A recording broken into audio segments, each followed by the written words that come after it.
Hi everybody. మనకి సంగీతంలో మనోధర్మ సంగీతం అనే చాప్టర్ ఉంటుంది.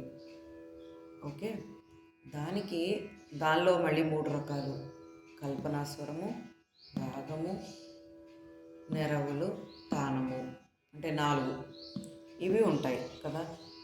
దానికి మేజర్గా మనకి ప్రాక్టీస్ చేయవలసింది కల్పనాస్వరం అని మనందరికీ తెలుసు. ఆ కల్పనాస్వరం బేసిక్ లెవెల్ ఎలా సాధన చేస్తాము, ఎలాగో హయ్యర్ లెవెల్ మనం కాన్సర్ట్స్లో వింటూనే ఉంటాం. దానికి కావాల్సిన ఫస్ట్ బేసిక్ సాధన ఏమిటంటే, ముందర అందరూ చెప్పినట్లే సరళీస్వరాలు, అంటే ఏ రాగంలో అయితే వాయించదలుచుకుంటామో ఆ రాగంలో సరళీస్వరాలు ప్రాక్టీస్ చేయడం, జంటలు, తర్వాత అలంకారాలు, అంటే ఇవన్నీ రాసుకోవాల్సిందే. ఫస్ట్ రాసుకోవాలి, దాన్ని పాడుకోవాలి, దాన్ని వాయించుకోవాలి. మళ్ళీ వాయించింది మామూలుగా వాయించాక మళ్ళీ త్రిస్థాయిలు వాయించుకోవాలి. త్రిస్థాయిలు వాయించుకున్న తర్వాత 3 కాలాలు కూడా, అంటే 3 స్పీడ్స్. ఇవంతా చేశాక దాన్ని మనం వాయించాలనుకునే కృతికి కానీ దేనికైనా ఎలా దాన్ని వాడుకుంటాము అనేదే మనకి అంటే ఈ జరగాల్సిన హోంవర్క్ అన్నమాట. ఇదంతా జరిగితే కానీ మనం ఒక రాగంలో ఏదన్నా కృతికి స్వరం వేయడం కొంచెం అసాధ్యం అనలేం, కానీ ఇబ్బంది పడతాం. దానికి ఇంత ప్రాక్టీస్ చేయగలిగితే డెఫినెట్గా ఆ పాయింట్ రీచ్ అవుతాం. దానికి మనం బేసిక్ సింపుల్గా చిన్న రాగమే తీసుకుంటాం. లేదా మనకి బాగుంటుంది అనుకుంటే మాయామాళవగోళ ఎలాగో నొటేటెడ్ మనందరికీ వచ్చు. ఆ మాయామాళవగోళకే దా మారిస్తే మనకి శంకరాభరణం, అదే శంకరాభరణంకి మారిస్తే కళ్యాణి. ఇలా చిన్నగా ఇంప్రొవైజ్ చేసుకుంటూ అదే శంకరాభరణానికి గా అండ్ నీ మారిస్తే కరహర ప్రియ.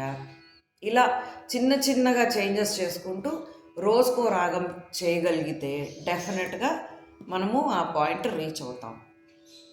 దానికి బేసిక్గా కావాల్సింది మనం చేయాలి అనే జీల్, తపన, తృష్ణ. ఇవి నిజంగా ఉండి చేస్తే డెఫినెట్గా రీచ్ అవుతాం. అయితే దానికి చిన్నగా ఇప్పుడు శంకరాభరణంలో చూద్దామా.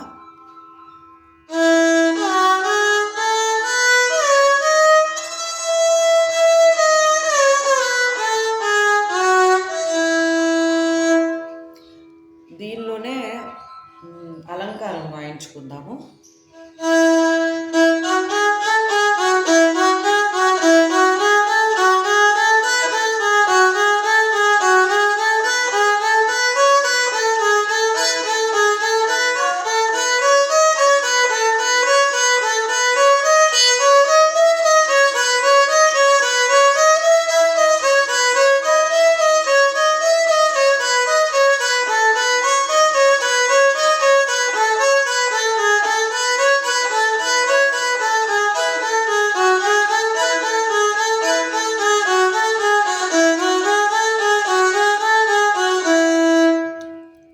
బేసిక్గా కల్పనాస్వరం అనేది కొంచెం స్పీడ్గానే ఉంటుంది. దానికోసమే ఈ స్పీడ్ మొదలెట్టాను. లేదా దీని కింద కాలం వాయించుకోవచ్చు, దీని పై కాలం కూడా వాయించుకోవచ్చు.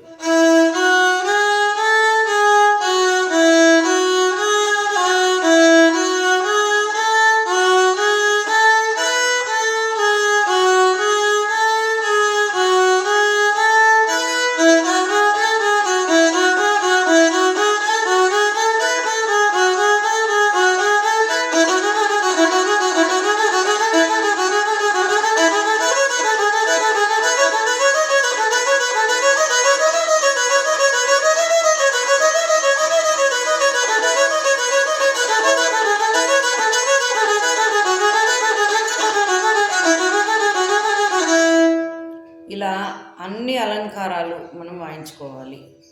రోజు ఒక రాగమే తీసుకోండి, చక్కగా హ్యాపీగా చేసుకుంటూ వెళ్దాం.